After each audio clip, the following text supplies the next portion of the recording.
wanted to come on and discuss some things about the truckers that have occurred over the last month or so. There's been a lot of chat and discussion about what's occurred in Ottawa and what's happened, obviously, with the Emergencies Act. And there's a point of view which I feel that hasn't been touched at. And that is this, is that how these truckers are, what they've done, and what they're all about.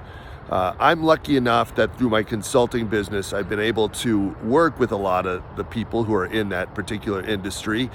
And, it's really interesting, the views that people have had and that are skewed and seem to be quite negative in regards to these people. How strange and odd that people who are doing backbreaking work in isolation, and I shouldn't say backbreaking, but in isolation alone for long, long hours, taking extreme difficulty and dangerous conditions, driving all across this country and into the United States, how strange that they might have differing views than the average person, because they're the ones who are holding this place up, doing work that most people aren't willing to do. So yeah, when you come across one of these individuals, they might have a different mind frame or a different scope than you have. And another thing is that they're able to very possibly listen to lots of copious information while they're driving for those endless hours alone, whereas other people don't do so. So one thing, we might want to listen to them. I know that they might not be the best as far as how they put forth their discussions. They might not be able to exactly talk. Because why? Because they're alone 98% of the time.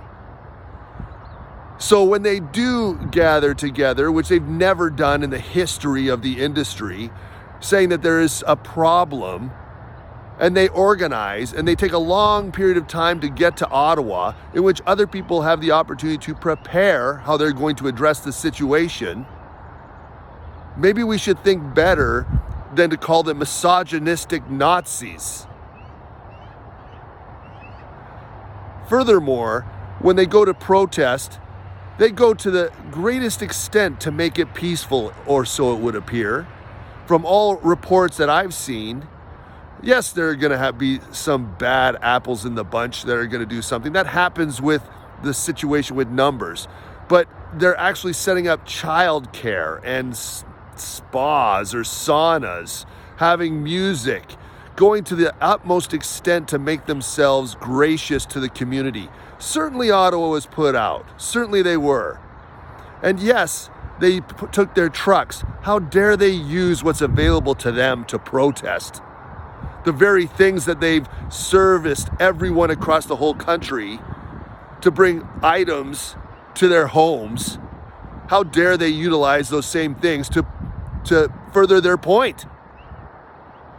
And so now here we are, that our Prime Minister and Freeland, who look so much like Richard and Jeannie from Van Wilder, the movie. Look back at it. I'll tell you what, they're exactly the same people.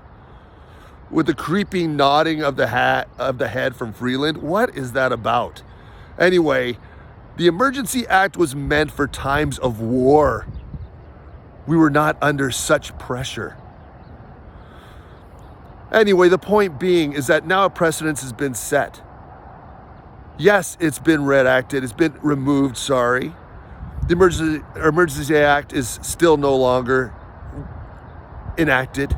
Thank goodness. But guess what? The damage has been done. Now we know as a people, when we go and we peacefully protest to the greater extent with any sort of equipment, trucks, which I've heard that those are apparently weapons, which they certainly were not, and were not used as such, then they could bring out the Emergency Act, which again is for times of war. So damage has been done. You know what? You flexed your muscles, government. We now know where we stand and how much we can and cannot talk. Listen to these people who have serviced us for a long period of time. Their voices might be gruffer than most, but take a moment and think about what their point of view might be.